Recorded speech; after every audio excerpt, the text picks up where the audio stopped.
Hello guys, welcome back to my channel. இன்றைக்கி நம்ம பார்க்க போகிற ரெசிபி என்னென்னு பார்த்தீங்கன்னா தக்காளி சாதம் தான் இன்றைக்கி நம்ம செய்ய போகிறோம். வாங்க அது எப்படி செய்யலான்னு பார்க்கலாம். உங்களுக்கு ரொம்ப பிடிக்கும்னு நினைக்கிறேன், ட்ரை பண்ணி பாருங்கள். நான் இன்றைக்கி ப்ரெஷர் குக்கரில் தான் சாப்பாடு செய்ய போகிறேன். அதுக்கு கொஞ்சமாக ஆயில் விட்டுக்கிறேன். பட்டை லவங்கம் ஒரு ஸ்பூன் ஆட் பண்ணிக்கிறேன். அப்புறம் சீரகம் ஒரு ஸ்பூன், சோம்பு ஒரு ஸ்பூன் ஆட் பண்ணிக்கிறேன். நெக்ஸ்ட்டு பொடியாக கட் பண்ணி வச்சுருக்க வெங்காயத்தை நான் இதில் ஆட் பண்ணிவிட்டு நல்லா வதக்கி விட்டுக்கிறேன். அப்புறம் 2 பச்சை மிளகா, கொஞ்சமாக கறிவேப்பிலை ஆட் பண்ணிக்கிறேன். பச்சை மிளகா நீங்கள் தேவைய காரத்துக்கு ஏற்ப நீங்கள் ஆட் பண்ணிக்கலாம். ஆட் பண்ணிவிட்டு நல்லா வதக்கி விட்டுக்கிறேன். பாருங்கள், வதக்கி விட்டுட்டு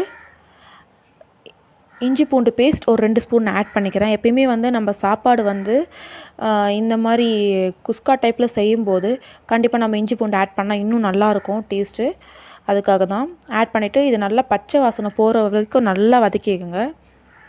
நல்லா வதங்கட்டும். வதங்கிட்டதுக்கப்புறம் இது வதங்கும் போது சைடில் ஒரு 4 பெரிய தக்காளியை நீங்கள் பேஸ்ட்டை அரைச்சி வச்சுக்கோங்க. ஏன்னா இது வதங்கினதுக்கப்புறம் நெக்ஸ்ட் நம்ம அதை தான் ஆட் பண்ண போகிறோம். அதுக்காக தான் சொல்கிறேன்.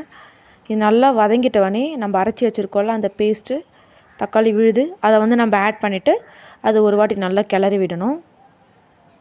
இந்த தக்காளி பேஸ்ட் அவ்வளோ டேஸ்ட்டாக இருக்கும். இதுதான் மெயின் இன்க்ரீடியண்ட்டே.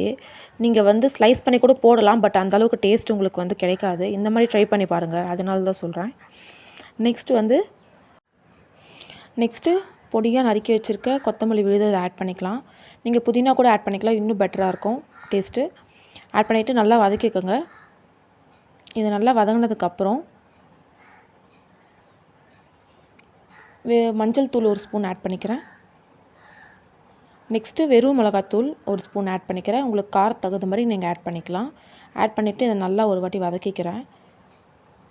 வதக்கிட்டு நம்ம இப்போ ஏற்கனவே நம்ம அரிசி கரெக்டாக நம்ம லெவலாக எடுக்கணும். இப்போ நீங்கள் ஒரு கிளாஸ் அரிசி எடுக்கிறீங்கன்னா அதுக்கு 2 மடங்கு தண்ணி நீங்கள் ஆட் பண்ணணும்.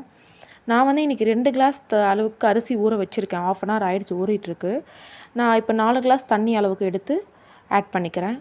நான் ஏற்கனவே அரைச்சி வச்சுருக்க தக்காளி விழுது இருக்குல்ல, நான் அந்த ஜார்லேயே நான் இந்த தண்ணி ஆட் பண்ணி ஒரு வாட்டி கிளறி ஆட் பண்ணிக்கிட்டேன். நெக்ஸ்ட்டு தேவையான அளவுக்கு சால்ட் பண்ணிக்கணும். நெக்ஸ்ட்டு ஆஃப் லெமனை பிழிஞ்சு விட்டுக்கோங்க. புளிப்பு இது நீங்கள் எப்பயுமே புளிப்பு கொஞ்சம் இருந்தால் இன்னும் டேஸ்ட் நல்லாயிருக்கும். அதுக்காக தான் நீங்கள் ஆஃப் லெமன் தான் ஆட் பண்ணணும்.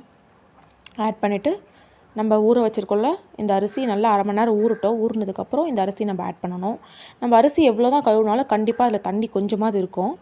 பாருங்கள், அதனால தான் நான் கரண்டி யூஸ் பண்ணி நான் அரிசி எடுக்கிறேன். பாருங்கள் அதில் எவ்வளோ தண்ணி இருக்குதுன்னு சொல்லிட்டு.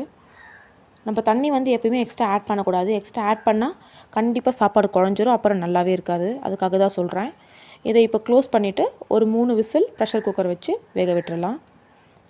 இது நல்லா வெந்ததுக்கப்புறம் பாருங்கள் எந்த அளவுக்கு சூப்பராக வெந்து வந்திருக்கு. ரைஸு பர்ஃபெக்டாக வந்திருக்கு. கண்டிப்பாக இந்த ரெசிபியை நீங்கள் ட்ரை பண்ணி பார்ப்பீங்கன்னு நம்புகிறேன். எப்படி இருக்குன்னு ட்ரை பண்ணி பார்த்துட்டு கமெண்ட் பண்ணுங்கள். நெக்ஸ்ட் ரெசிபியோடு உங்களை நான் சந்திக்கிறேன். டாட்டா, பாய் பாய். மறக்காமல் நம்ம சேனலை சப்ஸ்கிரைப் பண்ணிக்கோங்க. அப்போ தான் உங்களோட முழு சப்போர்ட் எனக்கு கண்டிப்பாக கிடைக்கும். பாருங்கள் எவ்வளோ டேஸ்ட்டாக இருக்குதுன்னு சொல்லிட்டு நீங்கள் ட்ரை பண்ணி பார்த்துட்டு அப்புறம் நீங்கள் சொல்லுங்கள்.